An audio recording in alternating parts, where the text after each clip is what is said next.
PSC বিতর্কে হাইকমান্ডকে পাশে পেলেন না মানস ভূঁইয়া। বুধবার দিল্লিতে কংগ্রেসের সহসভাপতি রাহুল গান্ধীর সঙ্গে বৈঠক করেন তিনি। সূত্রের খবর, সেখানেই তাকে স্পষ্ট করে জানিয়ে দেওয়া হয় পিএসসির চেয়ারম্যান পদ ছাড়তেই হবে। সূত্রের খবর, রাহুল গান্ধীর সঙ্গে বৈঠকে প্রদেশ কংগ্রেস সভাপতি অধীর চৌধুরী ও বিরোধী দলনেতা আব্দুল মান্নানের বিরুদ্ধে ক্ষোভ উগরে দেন মানস ভূঁইয়া। বলেন, অধীর চৌধুরী এবং আব্দুল মান্নান তাকে অপমান করেছেন। পিএসসির চেয়ারম্যান পদ সিপিএমকে ছাড়া হবে কিনা তা স্পষ্ট করে বলাও হয়নি। ইচ্ছাকৃতভাবেই তাকে শোকজ করা হয়েছে। সূত্রের খবর, অভিযোগ শুনে রাহুল গান্ধী বৈঠকে উপস্থিত পশ্চিমবঙ্গে কংগ্রেসের দায়িত্বপ্রাপ্ত এআইসিসির সাধারণ সম্পাদক সিপি যোশীকে নির্দেশ দেন অধীর চৌধুরী এবং আব্দুল মান্নানের সঙ্গে মানস ভূঁইয়াকে বৈঠকে বসান।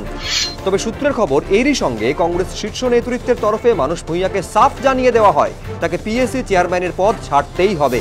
যদিও এ বিষয়ে বৈঠকের পর কিছু বলতে চাননি মানস। সূত্রের খবর, 9 আগস্ট দিল্লিতে অধীর মান্নানের সঙ্গে মানুষের বৈঠক হবে। ফলে এখনই সবংয়ের কংগ্রেস বিধায়ককে শোকজের জবাব দিতে হচ্ছে না। যদিও কংগ্রেস হাইকমান্ড পাশে না দাঁড়ানোয় মানুষের সমস্যা আরও বাড়ল বলে মত রাজনৈতিক পর্যবেক্ষকদের একাংশের। কারণ এতদিন পর্যন্ত যখনই প্রদেশ কংগ্রেস কিংবা কংগ্রেসের পরিষদীয় দল তাকে পিএসসি চেয়ারম্যানের পদ সিপিএমকে ছাড়তে বলেছেন, তখনই মানস ভূঁইয়া বলেছেন তিনি কংগ্রেস হাইকমান্ডের সঙ্গে কথা বলবেন। তারস তো আমাদের সর্বোচ্চ নেত্রী, সর্বোচ্চ নেতা রাহুল গান্ধী, সর্বোচ্চ নেত্রী সোনিয়া গান্ধী। আমি অ্যাপয়েন্টমেন্ট চাইবো, অ্যাপয়েন্টমেন্ট পেলেই আমি দিল্লি যাব। সেই সঙ্গে মানুষ বারবার এও বুঝিয়েছেন তিনি পিএসসি চেয়ারম্যান পদ ছাড়তে নারাজ।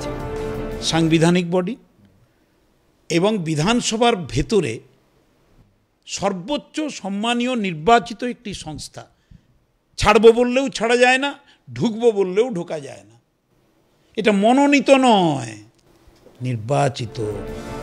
কিন্তু কংগ্রেস হাইকমান্ড তাকে পিএসসি চেয়ারম্যানের পদ ছাড়তে বলার পর এখন কি করবেন মানস ভূঁইয়া? তিনি কি পদ ছাড়বেন, নাকি কংগ্রেস হাইকমান্ডের সিদ্ধান্ত উপেক্ষা করবেন?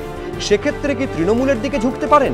রাজনৈতিক মহলে এখন এরকমই নানা প্রশ্ন ঘুরছে। যদিও দুদিন আগেও মানস বলেছেন, কংগ্রেস পরিবারে জন্মগ্রহণ করেছি, আমার মৃত্যু যেন হয় কংগ্রেসের পতাকা নিয়ে। কিন্তু কেউ যদি আমার দুটো হাত দুটো পা বেঁধে গায়ে পেট্রোল ডিজেল ঢেলে পুড়িয়ে দিতে অগ্নিকুণ্ডে নিক্ষেপ করে, যদি বেঁচে থাকি আবার রমেনের নেতৃত্বে আপনাদের সঙ্গে দেখা করব।